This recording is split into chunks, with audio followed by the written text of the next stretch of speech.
We took care of Skank Bangers this week, beat them easily. They're a very dirty team, but our guys didn't stoop to their level.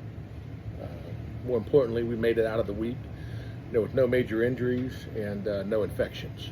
And we got a great performance from all the guys this week, especially our waiver wire pickup, Oronde Gadsden the second. Yes, the second. He really wants us to emphasize, that suffix on his name there. But we continue to dominate the waiver wire, week in and week out.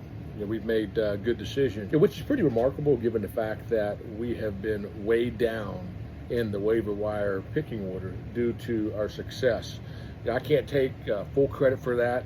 I do have the overall say-so in who we pick up each week, but those nerdy data guys behind the scenes, they're the driving force behind the options that we have week in and week out. This week's presser is brought to you by Nerds Gummy Clusters. Just like our data department, who's full of nerds that help this team gel together. I love Nerds Gummy Clusters. I don't know anyone who doesn't like them. Personally, I would love to see them add sour nerds in the gummy clusters. I think that would be a game changer. Use code LACESOUT on your next purchase, and unlike Skank Bangers, you'll get something sweet that you don't need a prescription for. Time for to issue our MVT of the week. Really, I could use the eeny, meeny, miny, mo strategy to give it to any one of the guys that played on our roster this week. We really beat Skank Bangers at every single position across the board. Allen played well. McCaffrey did all right. Rashee Rice and Courtland Sutton did good. Our kicking game was phenomenal, but really I think that it's fitting to issue the MVT of the week to our newest member of the team, the hottest waiver wire pickup in fantasy football this week, Oronde Gadsden II. Congratulations to Oronde.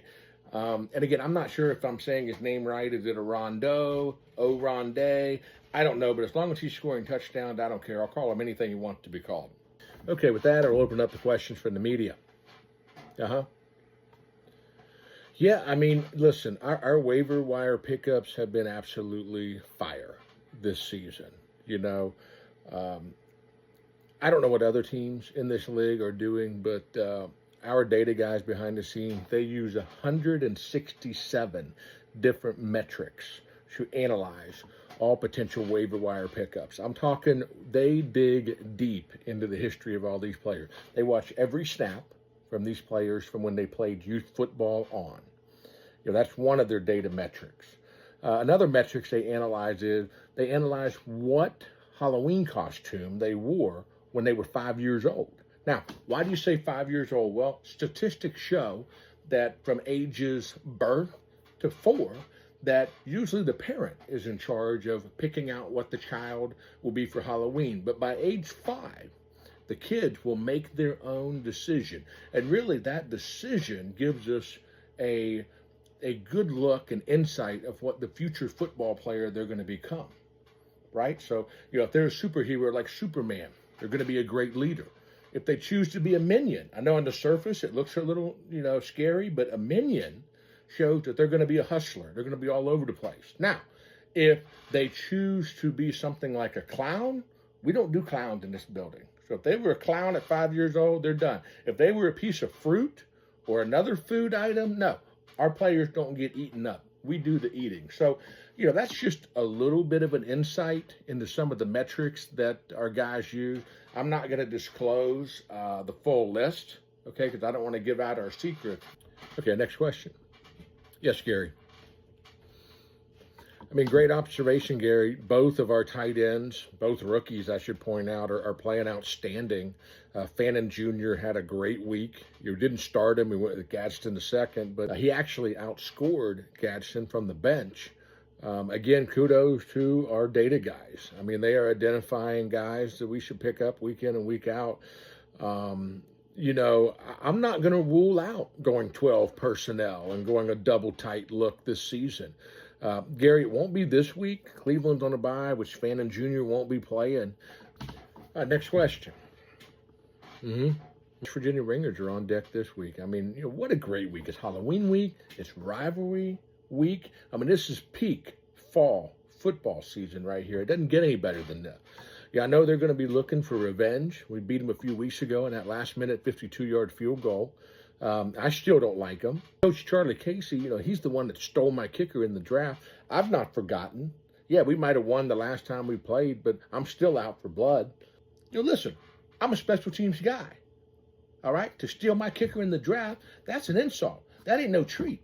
That's a trick. I mean, that's equivalent to leaving a bucket of candy on your porch on Halloween night with a note that says, pick one. And then some punk kid that's too old to be trick-or-treating, that's not even wearing a Halloween costume, that doesn't even live in your neighborhood, comes on your porch, picks up the whole bucket, and dumps all the candy in his bag. Coach Charlie Casey, he's that punk kid. End the story. Last question.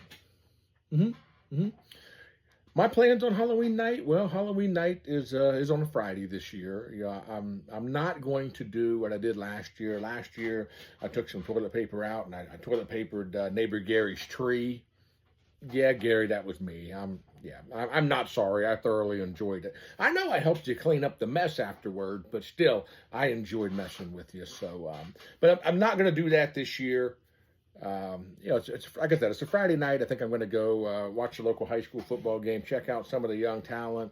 I've got a couple of young kickers that are going up against each other. I'm excited to see, and you know what? It's never too early to start identifying young talent out there. So, after the game, I'll probably come home and eat some taco soup that the wife made. Maybe have a glass of warm apple cider. I'll probably try to steal a few pieces of my son's Halloween candy when he's not looking, but then might put on one of her favorite movies like Friday the 13th or Scream, one of those. She loves Halloween and I enjoy it too. So with that being said, I hope everyone has a great and safe happy Halloween.